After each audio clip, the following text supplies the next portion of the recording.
আজকে আমরা ম্যাথ ক্লাসে একটা সিম্পলিফিকেশনের প্রবলেম সলভ করব।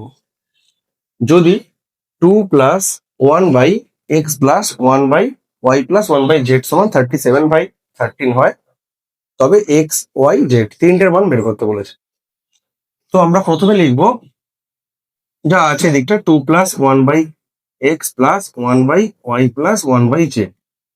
এবারে তিনটে মান যেহেতু আননোন, তো আমাকে দুদিকটা তুলনা করতে হবে। তো তুলনা যদি করি কি করব, এটা মানে কি 37/13 যদি করি কি হবে, তাহলে এটা হচ্ছে 2 পূর্ণ 11/13। তো 2 পূর্ণ 11/13 এটা সমান লেখা যায় 2 প্লাস 11/13। পূর্ণ আর প্লাস সেম জিনিস। তো দুদিকে যেহেতু 2 আছে, আমি 2 2 উঠিয়ে দিতে পারি।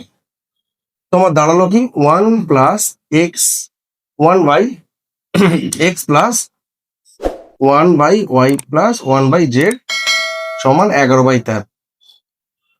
এবার এইটা 1 বাই ফর্মে আছে, এটা নর্মাল আছে। তো দুদিক তুলনা করতে গেলে আমাকে আগে এটাকে 1 বাই ফর্মে নিয়ে আসতে হবে। তাহলে 1/13/11 এটা মানেই হচ্ছে 11/13। এটা যদি আমার দেয়া থাকতো তো ঘুরিয়ে 11টাকে উপর তোলা যেত, সেটাকে উল্টে লিখছি।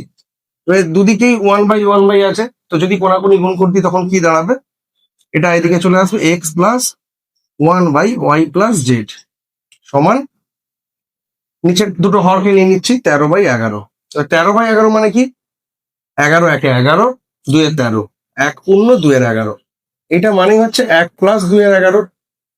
তাহলে দুদিক থেকে তুলনা করলে এক্স আর 1, তো এখান থেকে আমরা সিদ্ধান্তে আসতে পারি এক্স সমান 1, একটা মান পেলাম। এরপরে দেখছি 1 by y plus 1 by z সমান 2/11। এখন এইটা আর এইটা পড়ে আছে। তো 2/11 মানে কি লিখতে পারি 1/11/2। তো দুটোর ক্ষেত্রেই 1/1 আছে। তো যদি কোনাকুনি গুণ হয় তখন কি হবে, ওয়াই প্লাস 1 বাই জেড সমান 11/2। এবার 11/2 মানে কি 2 5 এ 10, 1 এ 2, 5 পূর্ণ 1 এর 2। এটাকে আবার লিখতে পারি 5 প্লাস 1 এর 2।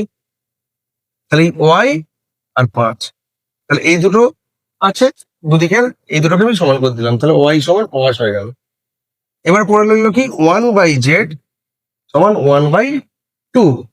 তাহলে এখান থেকে সিম্পল সিদ্ধান্তে চলে আসবো জেড সমান 2। তাহলে এক্স সমান 1, ওয়াই সমান 5, জেড সমান 2।